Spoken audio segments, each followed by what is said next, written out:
Good morning friends, कैसे हैं आप लोग। आज हम लोग किसी वस्तु को आविष्कृत करने का तीसरा अंतिम मेथड देखेंगे। उस मेथड को चार्जिंग बाय इंडक्शन कहा गया है और ये सबसे इम्पॉर्टेंट मेथड है, प्रेरण द्वारा आवेशन।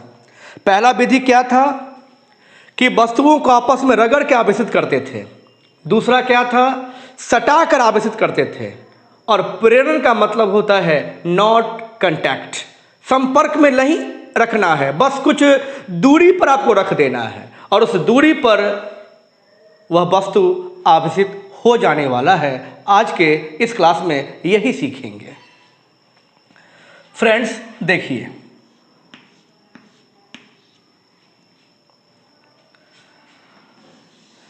दो चालक वस्तु पहले से ही आप रख लीजिए संपर्क में। अभी अभी मैंने कहा फ्रेंड्स, प्रेरण का मतलब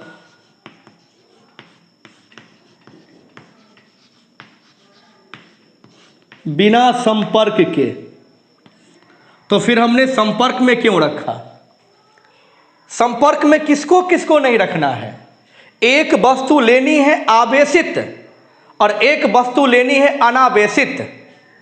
अनावेशित वस्तु को हम आवेशित करना चाहते हैं तो आपको इस विधि में आवेशित और अनावेशित वस्तु को संपर्क में नहीं रखना है। अभी मैंने आवेशित वस्तु लिया ही नहीं है, अभी यह दोनों चालक है। ये है चालक ए और ये है चालक बी और दोनों का चार्ज 0 है, मतलब दोनों इस वक्त आपका उदासीन है, अनावेशित है। ले लिया। ये उदासीन वस्तु कहने का मतलब क्या है फ्रेंड्स? तो उदासीन वस्तु का चार्ज 0 नहीं होता है, टोटल चार्ज 0 होता है। मतलब इसमें जितना पॉजिटिव चार्ज होगा उतना ही निगेटिव चार्ज होगा। पॉजिटिव निगेटिव निगेटिव पॉजिटिव, इसकी व्यवस्था जैसे तैसे होगी, लेकिन होगा पॉजिटिव और निगेटिव चार्ज इक्वल नंबर में। ये जो दूसरी वस्तु है, इस दूसरी वस्तु पर भी positive negative negative negative positive positive charges होंगे इक्वल अमाउंट में। इसका भी टोटल चार्ज 0 होगा, इसका भी टोटल चार्ज 0 होगा। तो इसे हम कहते हैं उदासीन वस्तु। अब एक आवेशित वस्तु लीजिए। शीशे के छड़ को आप रेशमी कपड़ा के साथ रगड़ के लाइएगा तो ये जो शीशे का छड़ है ये होगा, ये जो ग्लास रॉड है ये हो जाएगा आपका धन आवेशित, पॉजिटिवली चार्ज्ड। तो हमें बतलाया गया कि जब दो अनावेशित वस्तु को संपर्क में रखिएगा और फिर एक आवेशित वस्तु को उसके नजदीक लाइएगा तो एक परिवर्तन दिखेगा आपको। फ्रेंड्स, कैसा परिवर्तन दिखेगा?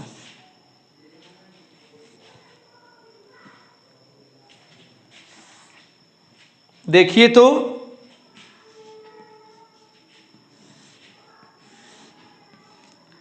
ग्लास रॉड के उपस्थिति में ही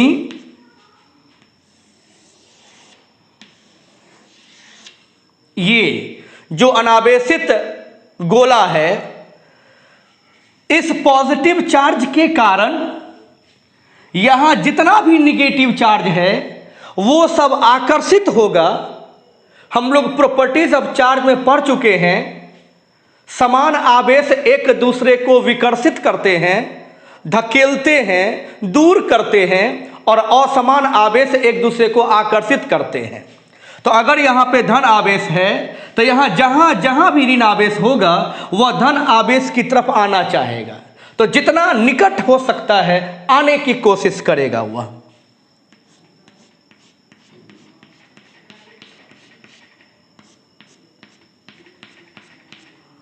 इस तरीके से सारा का सारा निगेटिव चार्ज यहां दिखेगा इसके नजदीक आकर्षण के वजह से, और यहां का सारा पॉजिटिव चार्ज आपको यहां दिखेगा जितना दूर हो सकता है, जितना इसको धकेला जा सकता है। किसके वजह से? विकर्षण के वजह से। फ्रेंड्स, यह किसके वजह से? आकर्षण के वजह से। यह किसके वजह से? विकर्षण के वजह से। तो जब आप अनावेशित वस्तु को आवेशित वस्तु के नजदीक रखते हैं तो अनावेशित वस्तु में आवेश के पुनर्वितरण द्वारा विपरीत आवेश आवेशित वस्तु के नजदीक वाले सतह पे और समान आवेश आवेशित वस्तु से दूर वाले सतह पे व्यवस्थित हो जाता है। एक बार फिर हमने क्या कहा? जब आप उदासीन वस्तु को आवेशित वस्तु के नजदीक रखते हैं तो आकर्षण के कारण विपरीत प्रकृति वाले आवेश निकटवर्ती सतह पे और विकर्षण के कारण समान प्रकृति वाले आवेश दूरवर्ती सतह पर शिफ्ट हो जाते हैं, व्यवस्थित हो जाते हैं। फ्रेंड्स, इस व्यवस्था को ही, इस प्रक्रिया को ही प्रेरण कहा जाता है। हालांकि इस वक्त वस्तु आवेशित हुआ नहीं है क्योंकि ये दोनों अभी संपर्क में ही है, मानो एक ही वस्तु की तरफ व्यवहार कर रहा है। तो ये है आपका -Q और इधर है आपका +Q। तो पहले भी टोटल चार्ज 0 था और अभी भी टोटल चार्ज 0 है। लेकिन पहले और अब में फर्क क्या है? तो पहले जो आवेशों की व्यवस्था थी वह रैंडम थी, जैसे तैसे थी, और अब जो आवेशों की व्यवस्था है वह सिस्टमैटिक है, वह वेल डिफाइंड है। तो इस तरह से आवेश का जो पृथक्करण है, इस तरह से आवेश का जो सेपरेशन है, अलगाव है, यही प्रक्रिया प्रेरण कहलाती है।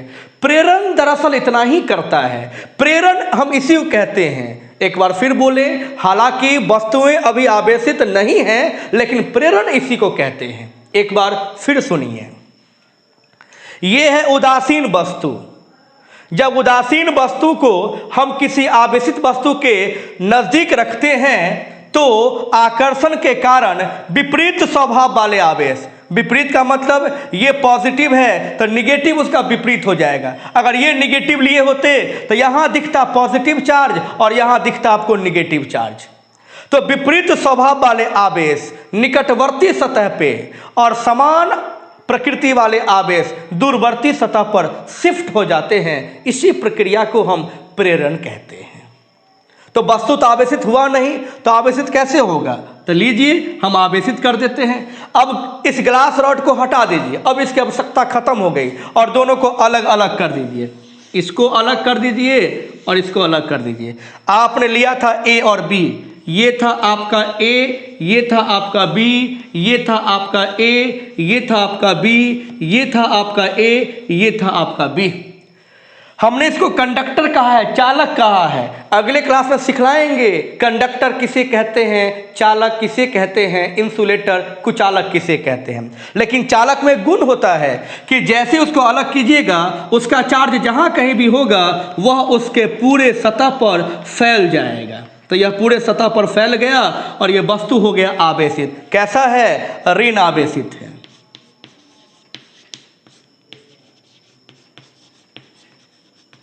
ओके फ्रेंड्स, और इस पर कैसा चार्ज था? पॉजिटिव। ये भी उस बॉडी पर पूरी तरीके से फैल जाएगा और ये कैसा हो जाएगा? धन आवेश। धन आवेशित वस्तु इसको कहिएगा और वस्तु आपकी आवेशित हो चुकी है। तो पहले जो वस्तु आपका उदासीन था, पहले जो वस्तु आपका अनावेशित था, अब वो वस्तु आपका आवेशित है। यह प्रक्रिया था जिसको हम चार्जिंग बाय इंडक्शन, प्रेरण द्वारा आवेशन कहते हैं। अब हम और सिखलाएंगे, लेकिन ये बात जो इस वक्त हम लोग सुने देखे उसको पहले नोट करते हैं। प्रेरण किसे कहते हैं ये डिस्कस करते हैं।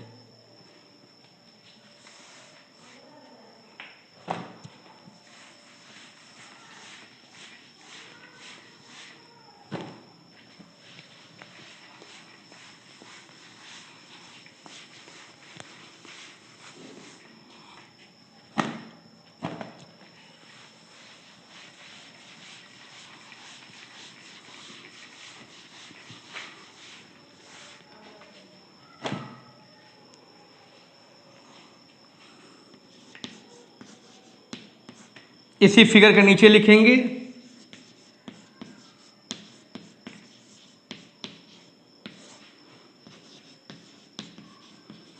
जब आवेशित वस्तु को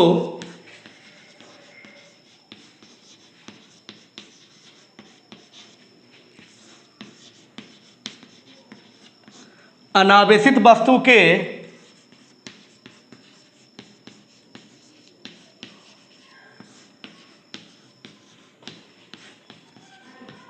नजदीक रखा जाता है तो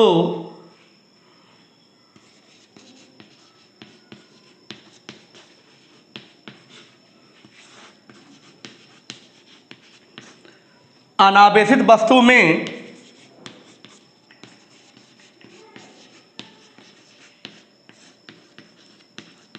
आवेश के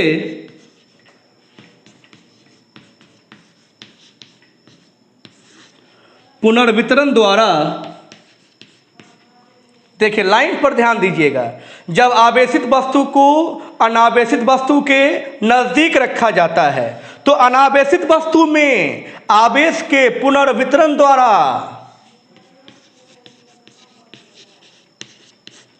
उसके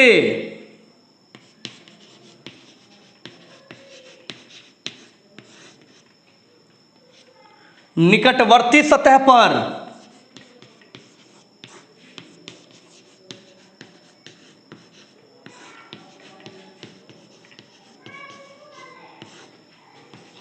विपरीत प्रकृति के आवेश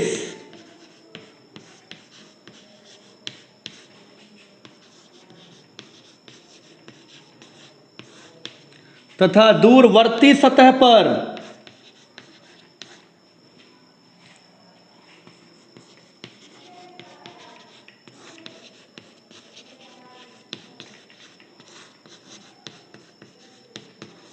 समान प्रकृति वाले आवेश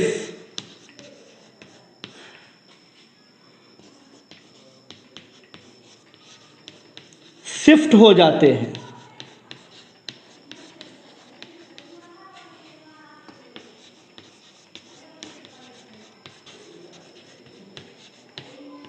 यही प्रक्रिया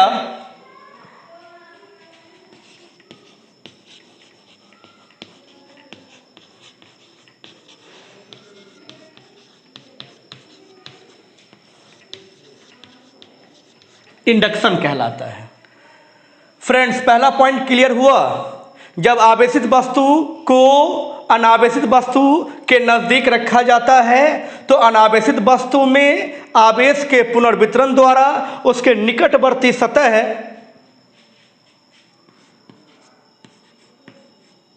पर विपरीत प्रकृति के आवेश तथा दूरवर्ती सतह पर समान प्रकृति वाले आवेश शिफ्ट हो जाते हैं, व्यवस्थित हो जाते हैं। यही व्यवस्था, यही प्रक्रिया इंडक्शन प्रेरण कहलाती है। अब इसको हम दूसरे एग्जांपल से समझाते हैं।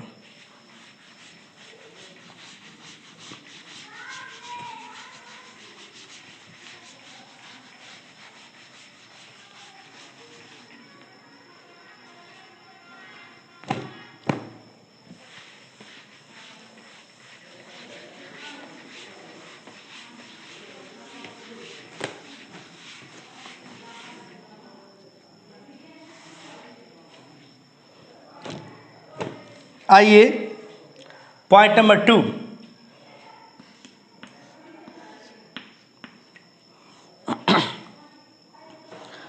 देखिए आपके पास ये अनावेशित वस्तु है।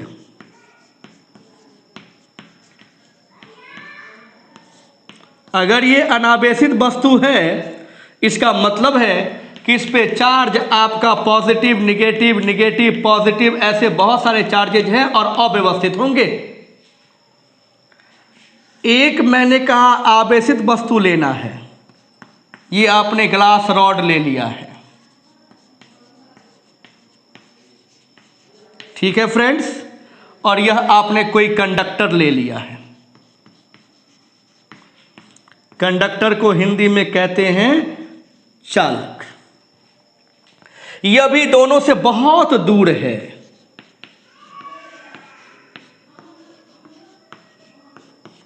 तो अगर इस दोनों के बीच की दूरी बहुत अधिक है तो इस वक्त प्रेरण प्रक्रिया काम नहीं करेगा।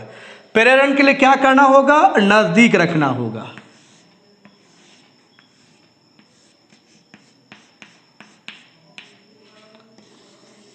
नजदीक रख दिए तो पता है फ्रेंड्स क्या होगा?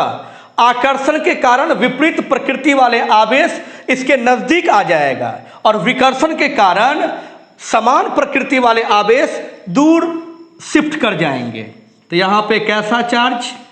नेगेटिव। यहाँ पे कैसा चार्ज? पॉजिटिव। यहाँ पे कितना चार्ज है? -q। यहाँ पे कितना चार्ज है? +q। टोटल चार्ज अभी भी कितना है? 0 है। आवेशित तो नहीं हुआ है लेकिन इंडक्शन हो चुका है।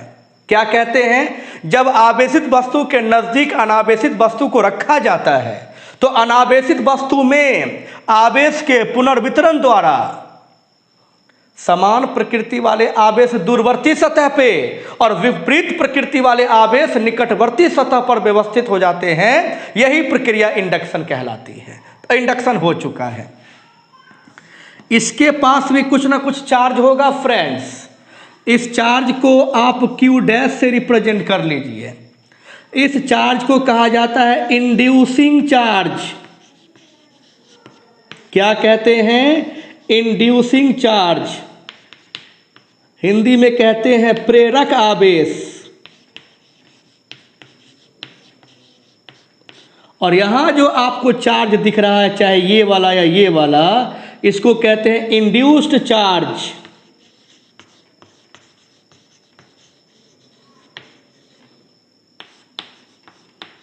इसे हिंदी में कहते हैं प्रेरित आवेश। तो आप प्रेरक आवेश को लेके जाते हैं और यहां पर प्रेरित आवेश आपको मिलता है। यह है इंड्यूसिंग चार्ज, Q' से सूचित किया मैंने। यह है आपका इंड्यूस्ड चार्ज, Q से रिप्रेजेंट किया। अब इसको कहता है पृथ्वी से जोड़ दीजिए। पृथ्वी से जोड़ने की जो प्रक्रिया है फ्रेंड्स, बहुत महत्वपूर्ण है। किसी भी कंडक्टर को तार के द्वारा पृथ्वी से जोड़ने की प्रक्रिया अर्थिंग कहलाती है। और इसको थोड़ा सा हम अगर मॉडिफाई करके बोलें तो उसको ग्राउंडिंग भी कहते हैं। लेकिन यहाँ पर अर्थिंग और ग्राउंडिंग दोनों में से किसी भी शब्द का इस्तेमाल कर सकते हैं। हालांकि अर्थिंग और ग्राउंडिंग दोनों अलग अलग चीज है, लेकिन अभी हम उसका डिटेल्स करेंगे तो कोई फायदा नहीं है। बट यहां पर आपका ये टॉपिक वैसे ही डिफिकल्ट हो जाएगा। इसलिए आप समझिए कि हम इस वक्त अर्थिंग की बात कर रहे हैं। अर्थिंग करने का मतलब इसको पृथ्वी से जोड़ देना। तो क्या होता है, जब आप किसी भी कंडक्टर को एक वायर के द्वारा पृथ्वी से जोड़ते हैं तो पृथ्वी को इलेक्ट्रॉन का विशाल भंडार कहा गया है। वह एक बड़ा कंडक्टर है जो निगेटिवली चार्ज से भरा पड़ा हुआ है। भाई आपका क्या करेगा कि ये जो चार्ज है पृथ्वी से इलेक्ट्रॉन का प्रवाह हो करके सारे पॉजिटिव चार्ज को समाप्त कर देगा। पहले हम इसको पृथ्वी से कनेक्ट करके दिखलाते हैं।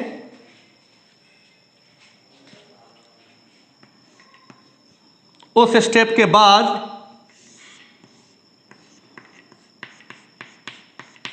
देखिए टोटल काम करना है आपको 4 स्टेप में। ये है आपका स्टेप 1।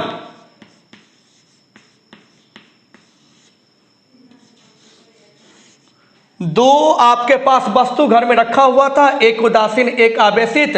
तो पहला स्टेप दोनों को नजदीक रखना। दूसरा स्टेप अब पृथ्वी से कनेक्ट कर देना। इस तरीके का संकेत बनाएंगे, यहां पर ई लिखेंगे। इसको आप अर्थिंग कहिएगा, भू संपर्कित करना कहते हैं। तो इधर तो जो निगेटिव चार्ज था वो तो रहिए जाएगा, इसको Q' कहा था मैंने। और यहां वाला जो पॉजिटिव चार्ज है वो यहां से जो इलेक्ट्रॉन का फ्लो हुआ उसको समाप्त कर दिया। अगर ये निगेटिव चार्ज लिए होते तो यहां होता पॉजिटिव चार्ज और ये वाला निगेटिव चार्ज पृथ्वी में ट्रांसफर हो जाता, पृथ्वी में ट्रांसफर हो जाता। ये आपका स्टेप नंबर 2 है फ्रेंड्स। स्टेप 2 का काम समाप्त हो गया। पृथ्वी से बस जोड़ना था उसको, पृथ्वी को ये चार्ज समाप्त करना था, कर दिया। अब स्टेप 3 में आइए, पृथ्वी से कनेक्शन हटा दीजिए, इसको रहने दीजिए, पृथ्वी से कनेक्शन हटा दीजिए।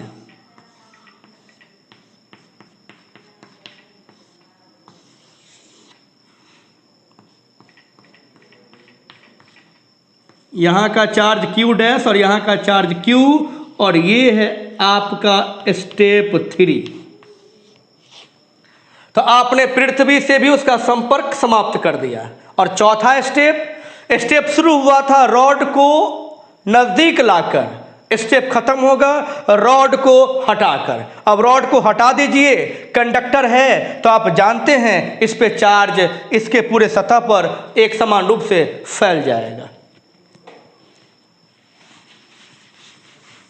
तो आखिरी स्टेप, रॉड हट चुका है और ये चार्ज पूरी तरीके से फैल चुका है, और ये जो आपका वस्तु था ये आवेशित हो चुका है। इस पर कैसा आवेश है फ्रेंड्स? ऋण आवेश है। चार्ज का मान क्या आपने मान रखा है? Q। तो अगर आप धन आवेशित वस्तु लीजिएगा तो जो वस्तु आवेशित होगा वो ऋण आवेश। अगर ये ऋण आवेशित लिए होते तो ये वस्तु जो आवेश होता वो होता आपका धन आवेश। यानी प्रेरक आवेश और प्रेरित आवेश दोनों एक दूसरे के विपरीत प्रकृति के होंगे। अगर प्रेरक आवेश पॉजिटिव है तो प्रेरित आवेश निगेटिव होगा, अगर प्रेरक आवेश निगेटिव है तो प्रेरित आवेश पॉजिटिव होगा। तो ये था आपका स्टेप 4। स्टेप 4 में आपको रॉड हटा देना था। तो फ्रेंड्स ये जो प्रोसेस था वो टोटल 4 स्टेप का था। इसको हम थोड़ा सा लिख देते हैं।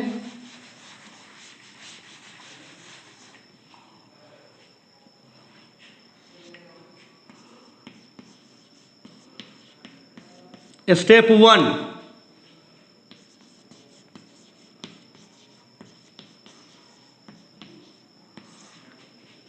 अनावेशित वस्तु को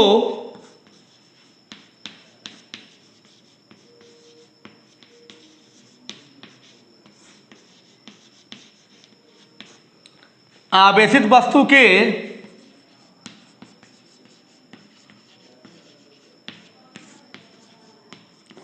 संपर्क में लाना। फ्रेंड्स ये आपका पहला काम होगा, आप ला चुके हैं। स्टेप 2,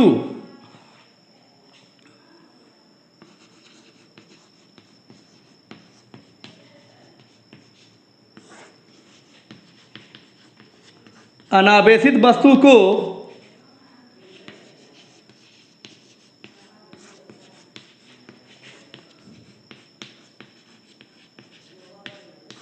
पृथ्वी से जोड़ना।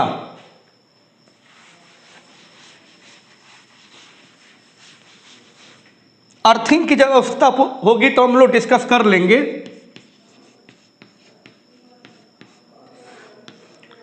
स्टेप 3,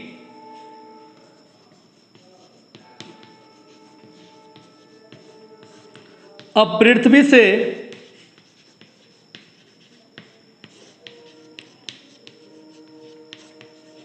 संपर्क तोड़ देना।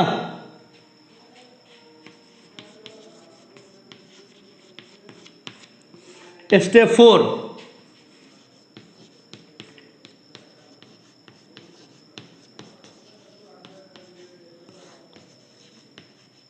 अब आवेशित छड़ को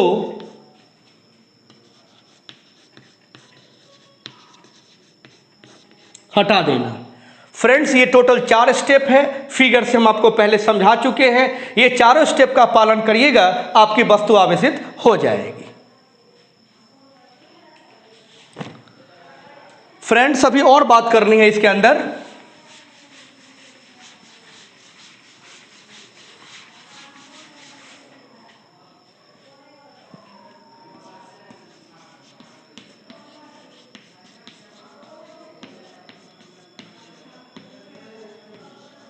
इंपॉर्टेंट पॉइंट्स। पहला पॉइंट,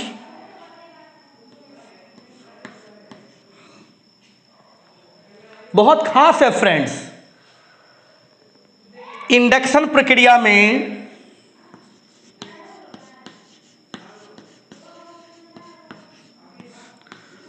आवेशित छड़ के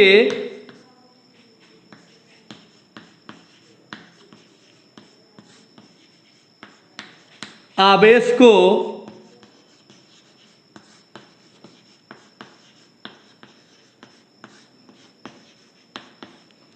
प्रेरक आवेश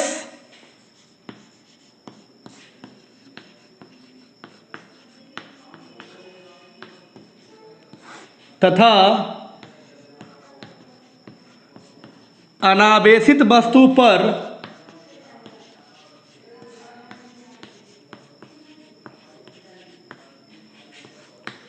उत्पन्न आवेश को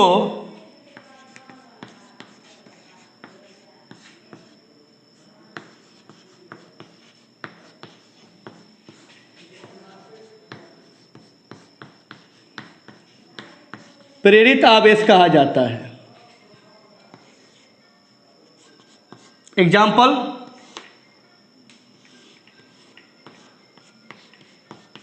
ये है पॉजिटिव चार्ज और ये था अनावेशित वस्तु।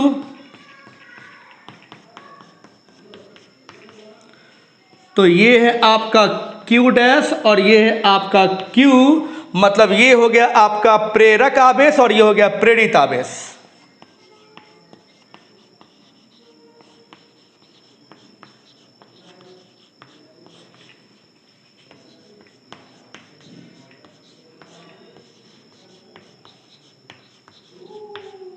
ओके, तो आवेशित छड़ के आवेश को प्रेरक आवेश और अनावेशित वस्तु पर उत्पन्न आवेश को प्रेरित आवेश कहते हैं। पहला पॉइंट। दूसरा पॉइंट, प्रेरित आवेश का मान प्रेरक आवेश के बराबर हो सकता है या उससे कम हो सकता है। कभी भी प्रेरित आवेश का मान प्रेरक आवेश से अधिक नहीं हो सकता। Q का मान छोटा होगा या बराबर होगा Q डैश से।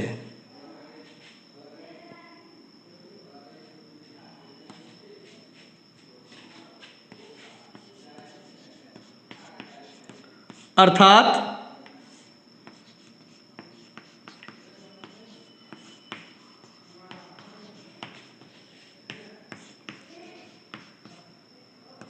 प्रेरित आवेश का मान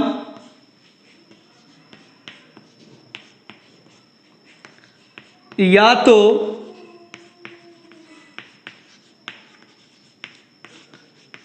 प्रेरक आवेश से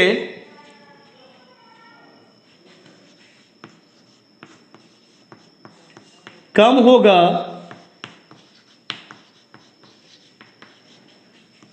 या बराबर होगा।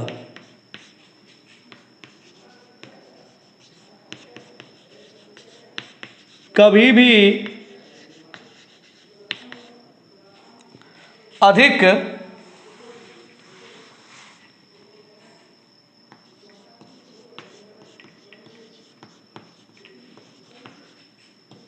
नहीं हो सकता है। फ्रेंड्स, एक फॉर्मूला याद रखिएगा, बट वो यहां पर डिस्कशन नहीं होगा, जब हमें इस्तेमाल करना होगा तो करेंगे।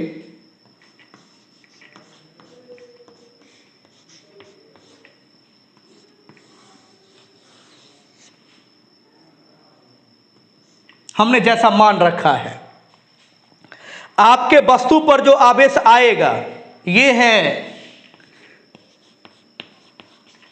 प्रेरित आवेश और ये आप जानते हैं प्रेरक आवेश है। तो किसी वस्तु पर जो आवेश उत्पन्न होगा वह कितना होगा, तो -Q डैश 1 - 1/k होगा। 1/k, यहाँ पर k के बारे में बता दें, परावैद्युत नियतांक कहते हैं। हम लोग कूलम्ब्स लॉ में इसकी चर्चा करेंगे।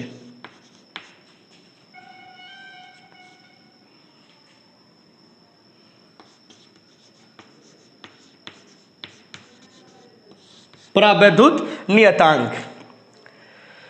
अगर प्रेरित करने वाला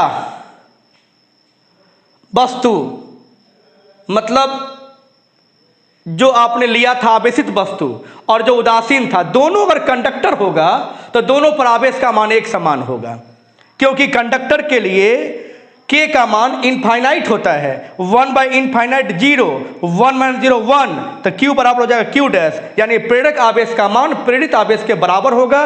एक होगा पॉजिटिव, एक होगा नेगेटिव।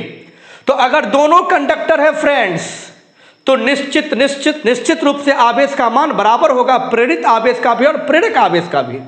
लेकिन अगर आपका वो कंडक्टर नहीं हुआ, आपने क्षर ले लिया है, कोई और ले लेंगे, उसकी डायलैक्ट्रिक कांस्टेंट इन्फिनिटी से कुछ कम हो जाएगी, एक निश्चित मान होगा उसका, तो आपका आवेश पहले की अपेक्षा घट जाएगा। तो प्रेरित आवेश का मान कम होगा या उसके बराबर हो सकता है। तो हम लिख देते हैं पॉइंट नंबर 3 में,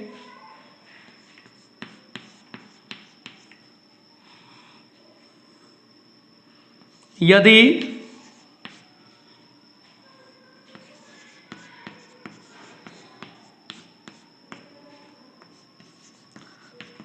दोनों वस्तुएं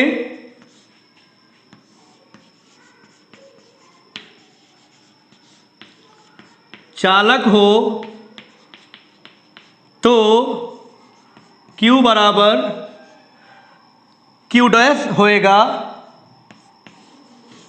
क्योंकि K का मान इनफाइनाइट होता है। इन सब बातों को आप ठीक से याद रखिएगा।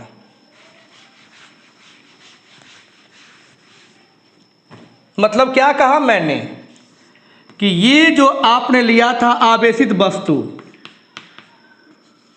यह चालक हो, और ये जो लिया था अपने उदासीन वस्तु, ये भी चालक हो, तो ऐसे कंडीशन में इस पर जो चार्ज का मान होगा वही चार्ज का मान हो जाएगा, एक पॉजिटिव होगा और एक निगेटिव होगा। लेकिन यह चालक लेंगे कोई जरूरी नहीं है, ये तो निश्चित रूप से चालक ही होना चाहिए, लेकिन ये कोई भी लेंगे। और अगर चालक छोड़ के कोई दूसरा पदार्थ लिए, जैसे आवेशित क्षर ले लिया आपने, तब आपका यहाँ जो Q का मान होगा वह कम जाएगा इसकी अपेक्षा। इस पर जो आवेश आएगा वो इसके बराबर आ सकता है, इस पर जो आवेश आएगा वह इससे कम हो सकता है, लेकिन इस पर जो आवेश आएगा वह इससे ज़्यादा नहीं हो सकता है। आइए चौथे पॉइंट की बात करें। अब हम लोग 2-4 मिनट में समाप्त कर रहे हैं। बहुत इंपॉर्टेंट मेथड है।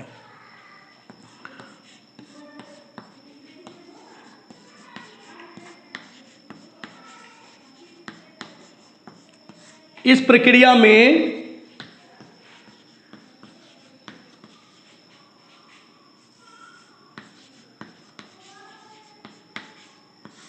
आवेशित वस्तु न तो आवेश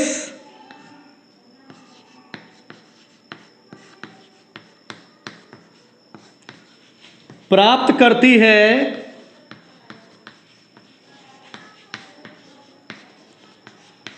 तथा न ही खोती है। इसका क्या मतलब हुआ? अगर आप चार्जिंग बाई कंडक्शन याद रखे हुए हैं, प्रेरण चालन द्वारा आवेशन, तो वहाँ जो वस्तु आवेशित था उसका आवेश थोड़ा सा लॉस होता था, थोड़ा घटता था, और अनावेशित वस्तु जब आवेशित होता था तो उसका आवेश बढ़ जाता था। मतलब एक का आवेश घट रहा है तो एक का बढ़ रहा है। यहाँ जो आवेशित वस्तु आप लेते हैं उसका न आवेश घटता है न बढ़ता है, न वो आवेश प्राप्त करता है न खोता है। और आखिरी पॉइंट,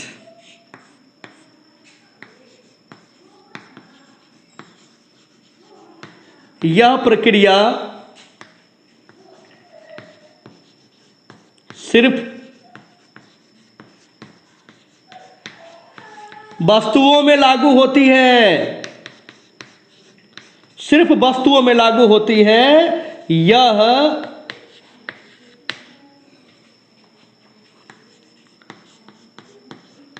कणों के लिए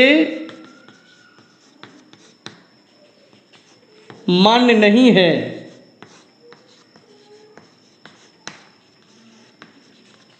अर्थात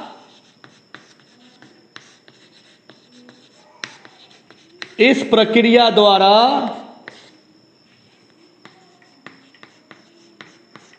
कणों को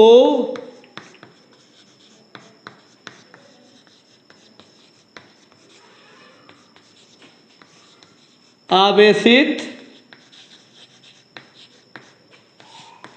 नहीं किया जा सकता है। फ्रेंड्स, आपका ये भी प्रक्रिया समाप्त हुआ। हम शुरू से एक बार बात कर लें तो आवेश की परिभाषा से लेके आवेश के प्रॉपर्टीज़ की बात हो गई और किसी वस्तु को आवेशित करने का तरीका हो गया। अब कल भर हमको पढ़ाना है कि इलेक्ट्रोस्टैटिक पॉइंट ऑफ व्यू से पदार्थों को दो भागों में बांटा गया है, चालक और कुचालक।